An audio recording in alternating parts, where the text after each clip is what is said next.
Hi, it's David Isick here from the Deadfoxx Company, just chilling out with Hawthorne Heights at Walters here in Houston. It's February 17th, 2013. We're having a good time. I'm here with Eron from Hawthorne Heights. Just came back from the Outrage Festival yesterday from Tyler, Texas, and they're here in Houston. How you doing this afternoon, Eron? I'm doing really good. Excellent. I'm really glad you guys came and joined us. Tell me about it. Is it hard to be on the road? I noticed you guys been on the road a lot often. How is that? Well, it takes a lot of work to be out there playing shows all the time, but we've actually been home for the last few months just writing new music.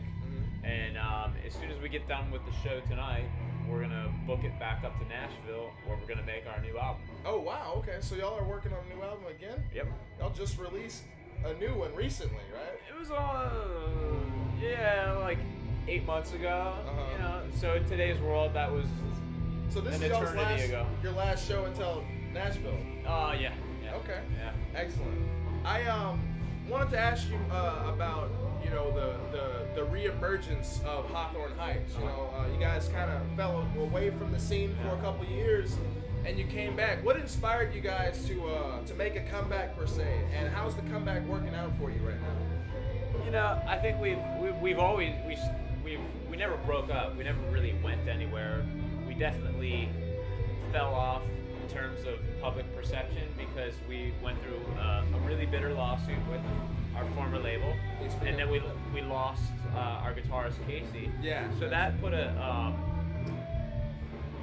huge halt to our momentum, and it took us a few years to sort of rebuild and get our feet back on the ground. Our last two albums we ended up self-releasing because that was just really the best for us and the best for our fans. Now we just announced this week that we re-signed with a Sony Red label called Red River. So we're gonna have worldwide distribution once again. We're gonna actually have somebody out there actively promoting us other than ourselves, and gave us the opportunity to record with a great producer named Brian Virtue. Brian Virtue, where's he from? He's from Nashville, and he's done everything from 30 Seconds to Mars to Audio Slave and the Deftones. We're really excited about working with him, and I think we have some really, really good songs that are gonna take a lot of people by surprise, and I think they're only gonna get better once we get in there and start working on them with Brian. Excellent, man. I'm really excited to see what comes of this reemergence of Hawthorne Heights. 10 years ago when you guys were kind of starting out and coming up, y'all had a sort of different, distinct sound. There was the emo scene. I was in high school personally, and I don't want to admit that I illegally downloaded music, but back in the day with the Napster and all that, it was a different industry, and it's still changing. So I have to, propose a question.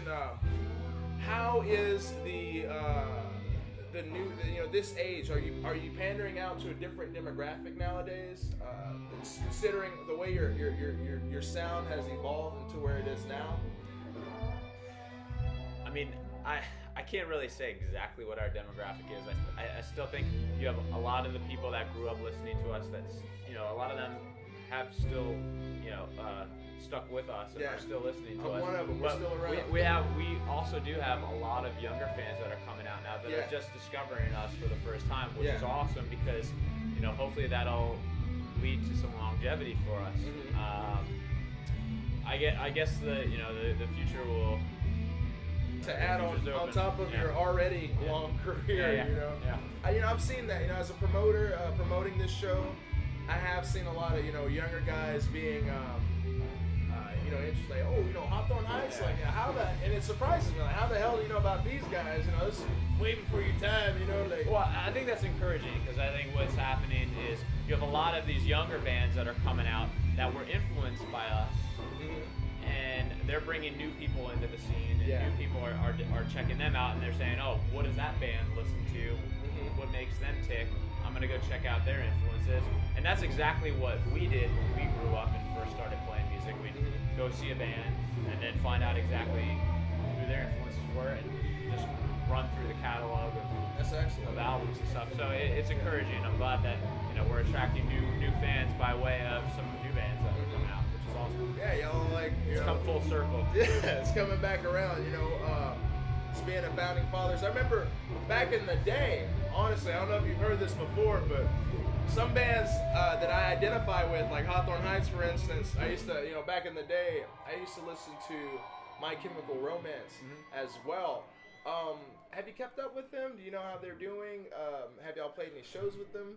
I think the last time we played a show with them was Bamboozle Left or something, before we recorded our third album, so it was several years ago. A long time ago? We just haven't kept up. They've gone on to do crazy things, and they've had amazing successes, and it's just one of those things where you get caught up in the momentum of things, and sometimes it doesn't allow you the opportunity to stay in touch with everyone you meet. Yeah. Which is no big deal. It's not like we were tight friends or anything, but we definitely, hung out Kept in touch. and spoke a little bit whenever we would bump into each other. It's like, oh, how you doing, kind of thing. Yeah. Well, that's cool. I really appreciate you guys taking time out to interview and take some pictures with us. Really good to see you guys here. Y'all gonna rock socks in a couple hours. Absolutely. About an hour or so. Yeah. So, thanks a lot. This is Deadfoxx, David Isick with the drummer from Hawthorne Heights, Eron. We'll see you guys soon next month. Thanks a lot.